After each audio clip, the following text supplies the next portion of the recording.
The tribal chief is back. Slam 2024, it opened up the show with Jelly Roll singing Liar, Triple H, getting that crowd hyped. Then, Rhea Ripley versus Liv Morgan. Rhea Ripley and Dominic Mysterio did a little thing backstage. They walked to the ramp or ring, had their entrance, and this match was more remembered for the end. Most of these matches were remembered for one thing, except for the main event. And actually, I don't even remember. Yeah, the main event, and I think maybe LA Knight and Logan Paul. But yes, guys, they had a really good match. I take back what I said before, but they did have a really good match. Rhea Ripley had a weird fall right here, and she was saying, it's out, talking about her shoulder. Went out here a lot, and then she finally came out here, banged her shoulder on the announcer's table, and then put it back in place. And then she just kept fighting like it was nothing. They kept going at it. Eventually, Liv Morgan grabbed a chair and tried to use it on Rhea. It didn't work. Then eventually Rhea tried to use it on Liv. Dominic grabs it and is like, Rhea, you can't win. You can't win this way. You won't win the title this way. You can't win like this. And all of a sudden, Liv Morgan, she hits a move on her and then tries to win. She kicks out. And then Dominic, right here, slides the chair in the ring, distracts the ref. Rhea doesn't use it, but Liv hits an Oblivion.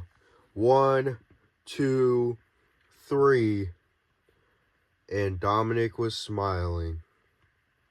Then after here, Liv was shocked. She was laying on the ground. She was shocked because Dominic helped her up and kissed.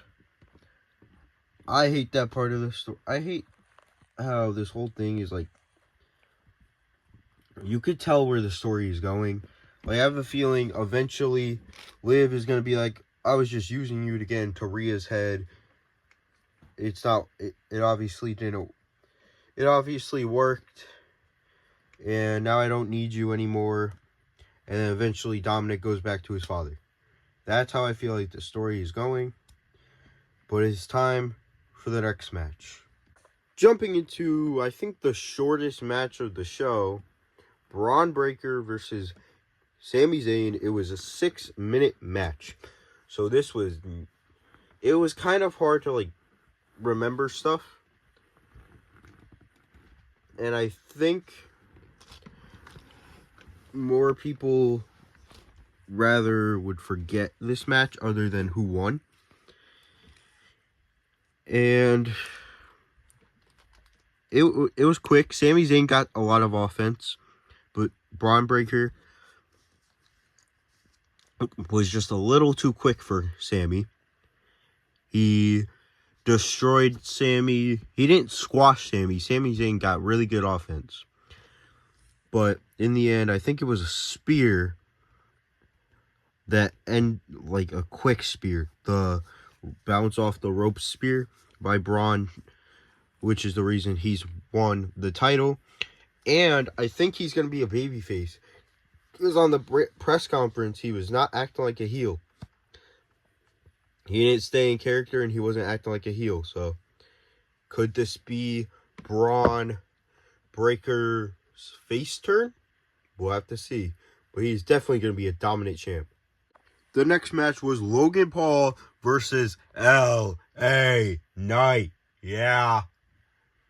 And the match, the bell couldn't even ring because, well, first, I should talk about Logan Paul had MGK for his entrance. He was dressed up as a security guard. And then, like, took it off in the middle of the entrance and then went into the crowd. Then we had LA Knight return the Prime truck and destroy the window of the Prime truck to come out here, and the match didn't even start. They were over here brawling on the outside, like in the corner on the outside. LA Knight got Logan Paul to the announcer's table, hit a really crazy move, and then I think after that, yeah, they finally got in the ring. The match started. There was a crazy elbow drop where LA Knight jumps on this middle rope, jumps on the top, and then hits the elbow drop. Logan Paul didn't really do anything this match, like anything memorable except for the end, obviously. MGK had a chain with brass knuckles. He gave it to Logan Paul. Logan Paul was right here. LA Knight grabs Logan Paul. He uses the brass knuckles. And LA Knight, I think Logan Paul pinned him and he kicked out. And then LA Knight hit a BFT and became the new United States champion. Yeah. So yeah, a new IC champ, a new United States champ. And we're going to have to talk about the next match, because the next match is Nia Jax versus Bayley and Tiffany Stratton. And if you're not convinced that this is, I think this is the best pay-per-view of the year. Not from this match, but I don't think I said it in the intro. But yes, I do think this is the best match or pay-per-view of the year. It's just not too many people remember exactly every move, but no one does in a match. But it was Nia versus Bayley. They were going back and forth for a while, and Nia Jax was sort of dominating till all of a sudden Bayley pulls out this crazy move, and they're both down, and they're both knocked out until you hear Tiffany Stratton's music. She comes running down with a referee, and it was only a distraction. Bayley knocks out Tiffany Stratton, and Nia Jax hits her with, I forgot what she calls her finisher, but that the sit finisher that like Rikishi does. She does the same thing. She did 2 to Bayley to become your new women's champion. Yeah. So we have a new Intercontinental champion, a new United States champion. Yeah. And a new women's champion. And the next match was Drew versus CM Punk with Seth freaking Rollins as the special guest referee. Woo! And this match, I would just like to say, whoever made Punk that bracelet must be loving this storyline right now. Because basically this whole match was kind of around a bracelet, but not really. You know, they had some really cool moves. They were going back and forth. It was actually really cool. I liked it. But Punk got distracted with that bracelet. He saw the bracelet and he stole it off of McIntyre. And McIntyre hits him with the move. The bracelet's on the ground. So Seth Rollins, being the referee, he picks it up and puts it on. But then, so Punk and McIntyre were again going back and forth until Punk saw Rollins with the bracelet. He was yelling at Rollins, telling him, "Why you got that? Why do you have the bracelet? Why do you have that bracelet on?" And he was like, he was telling him, he was like, "I'm just doing my job. I'm the referee. I'm just doing my job." But Punk was not having it. And again, he was yelling at him. He was irate. And McIntyre shoves Punk, which knocks Rollins out of the ring. And then Punk steals the bracelet from Rollins after hitting a GTS, because he hit a GTS on Rollins. I'm pretty sure that's when he put the bracelet on. And then he got in the ring, like he got in the corner, because that's where Drew was. Drew hit a low blow and a Claymore kick and was yelling at Rollins. He was like, "Rollins, get up, get up." He does, and a slow count. 1, 2, 3. And somehow, or not somehow, and Drew McIntyre wins. Grabs the bracelet from Punk. Still kneeling down. Grabs the bracelet off Punk's wrist. Puts it on. And kisses it. Then he just walks away.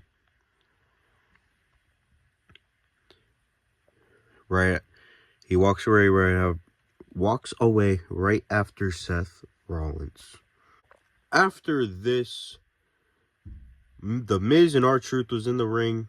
Announces the record was 71,000 and a few. I forgot what the full number was, but it was 71,000 plus people in there. And then Grayson Waller and Austin Theory come in from the crowd. R-Truth says it's the Rockers, the Rock and Roll Express. And then Austin Theory and Grayson Waller were trash talking. They were trash talking Jelly Roll and MGK. And Jelly Roll gets in the ring with a chair. Miz says, "Truth, that's Grayson Waller and Austin Theory." And R-Truth goes, "Well, if that's Grayson Waller and Austin Theory, then who is that?" Talking about Jelly Roll with the chair. Everyone, Grayson Waller and Austin Theory, they turn around and they get destroyed with the chair. But again, Grayson Waller just rolls out of the ring for Austin Theory to get chokeslammed by Jelly Roll, which was one of the greatest chokeslams I've ever seen. But he got chokeslammed by Jelly Roll. And 3-way 5-knuckle shuffle. And by Jelly Roll, R-Truth, and The Miz. And that was funny. But it's time for the real next match. The next match was Gunther versus Damian Priest. And Damian Priest and Balor had a little apology thing because Priest was pissed about Dominic. And I already knew, I knew I guaranteed it at WrestleMania that Balor was going to return at SummerSlam. So the 2 segments that they had kind of really confirmed it, even though I already knew. And I was right. I'm just going to say that again. They were going back and forth. Priest, Gunther going back and forth. I know that's Brock Lesnar, but I'm using it as Gunther for right now because I don't have mine. I don't have one. But they were going back and forth, and then Balor comes out, and because Gunther kind of had the advantage, so Balor came out.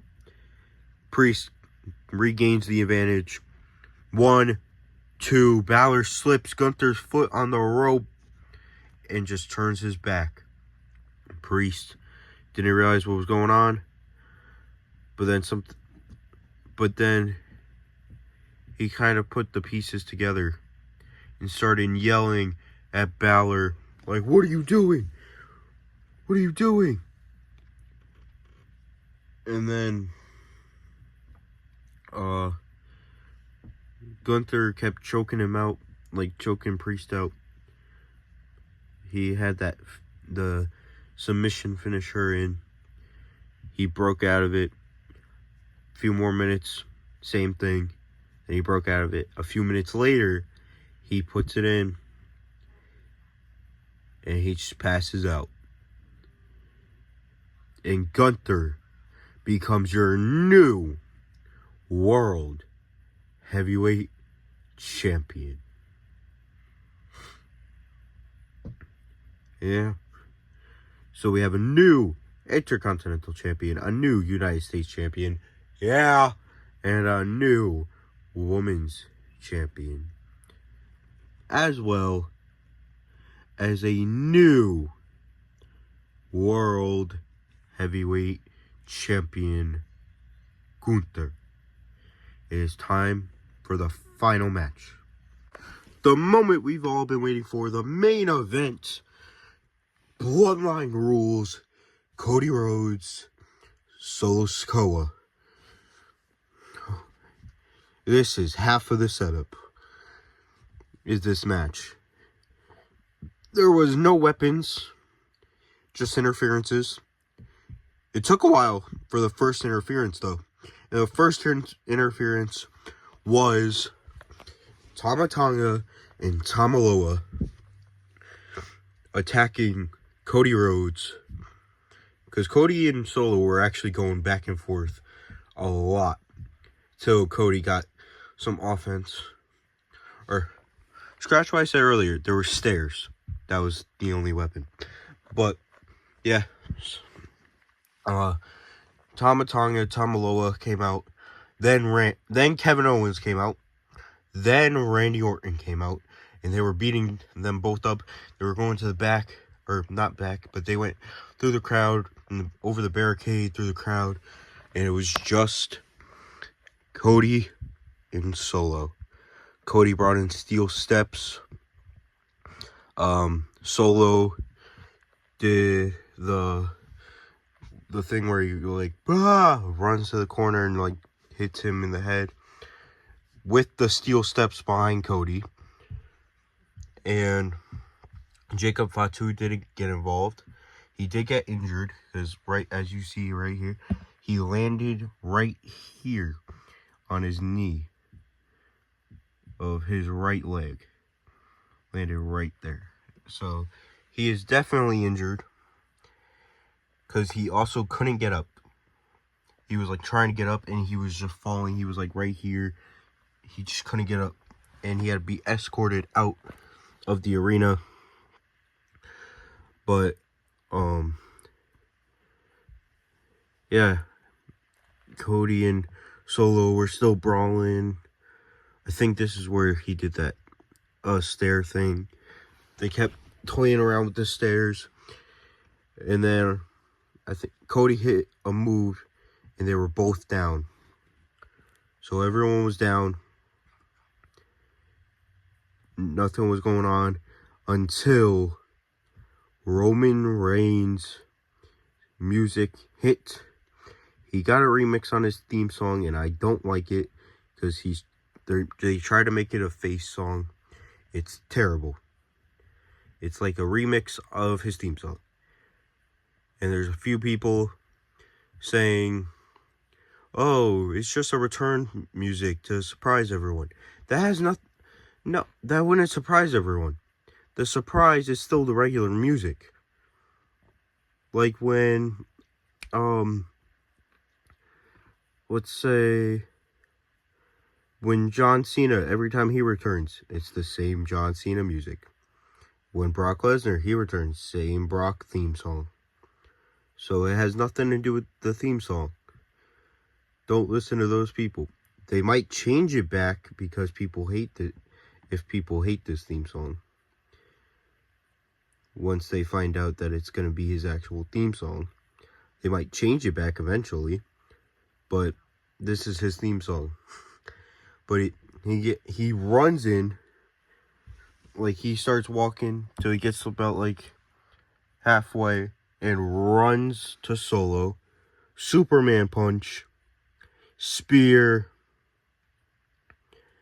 Cody is confused.